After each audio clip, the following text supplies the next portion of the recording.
অপহরণ নিয়ন্ত্রণ ও অপরাধীদের তাৎক্ষণিক গ্রেফতারে গঠিত অ্যান্টি কিডন্যাপিং স্কোয়াড রাজধানীর বিভিন্ন থানায় দায়ের করা অপহরণ মামলার তদন্ত করবে। এই স্কোয়াড গঠনের পর তাদের কাছে 12টি অভিযোগ আসে। এসব ঘটনায় নিখোঁজ ব্যক্তিরা এরই মধ্যে পরিবারের কাছে ফিরে এসেছে। তবে স্কোয়াড গঠনের আগে 4টি ঘটনায় এখনো ভিকটিমরা ফিরে আসেনি। এই ঘটনাগুলো তদন্ত করছে এই টিম। বিস্তারিত জানাচ্ছেন মাহমুদুর রহমান। সম্প্রতি অপহরণের মতো ঘটনা বেড়ে যাওয়ায় সাধারণ মানুষের মধ্যে তৈরি হয় এক ধরনের আতঙ্ক। একের পর এক অপহরণ এবং লাশ উদ্ধারের ঘটনা আইনশৃঙ্খলা বাহিনীকেও ভাবিয়ে তোলে।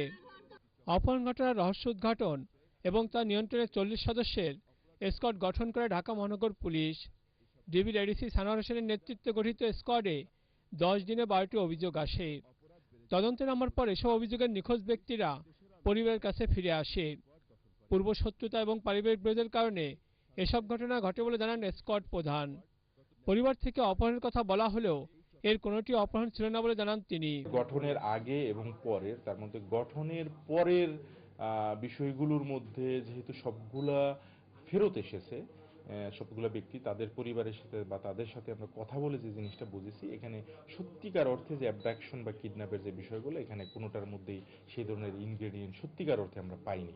অ্যান্টি কিডন্যাপিং স্কোয়াডের প্রধান আরও জানান, অপহরণের মতো অপরাধ দমন এবং এই ধরনের ঘটনার রহস্য উদ্ঘাটন ও অপরাধীদের দ্রুততম সময়ের মধ্যে আইনের আওতায় আনা এই স্কোয়াডের কাজ। এই সংক্রান্ত ঘটনার মামলাগুলো তদন্ত করে অপরাধীদের গ্রেপ্তারে কাজ করবে এই টিম। 3রা মের পরে যতগুলো ঘটনা ঘটেছে এবং মামলা করেছে, প্রত্যেকটা ক্ষেত্রেই কিন্তু ভিকটিম চলে এসেছে। কোনো কেস পেন্ডিং থাকতো তাহলে সেক্ষেত্রে কিন্তু এটা আমাদের একটা চিন্তার বিষয় থাকতো। সুতরাং এখন আমাদের কাছে চিন্তার বিষয় হচ্ছে যে টিম গঠনের আগের যে ধরনের মামলা বা জিডিগুলো হয়েছে, ভিকটিম এখনো ফেরত আসেনি।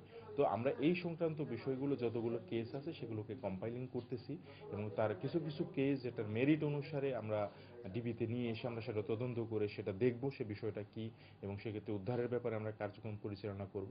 এবং যেগুলো আনবো না, যেগুলো থানাতে থেকে যাবে, সেক্ষেত্রে থানাকে আমরা এই ব্যাপারে টেকনিক্যাল সাপোর্ট দিব, তারা যাতে এই ধরনের বিষয়গুলোকে খুব দ্রুত মিট আপ করতে পারে। রাজধানীতে সম্প্রতি অপহরণের মতো ঘটনায় অধিকাংশ ক্ষেত্রেই দেখা যায় নারীকে টোপ হিসেবে ব্যবহার করা হয়। এই ধরনের 5টি চক্র নগরীতে সক্রিয় রয়েছে। তবে পেশাদার অপহরণকারী চক্র এই মুহূর্তে নেই বলে জানান ডিবির এই কর্মকর্তা। তবে অ্যান্টি কিডন্যাপিং স্কোয়াড গঠনের আগের কয়েকটি অভিযোগ তদন্তে দেখা গেছে আইনশৃঙ্খলা বাহিনীর পরিচয় তুলে নেওয়ার পর আর তাদের কোনো খোঁজ মেলেনি। এই অভিযোগগুলোরও তদন্ত করছে এই টিমের সদস্যরা। মাহমুদুর রহমান, এটিএন বাংলা, ঢাকা।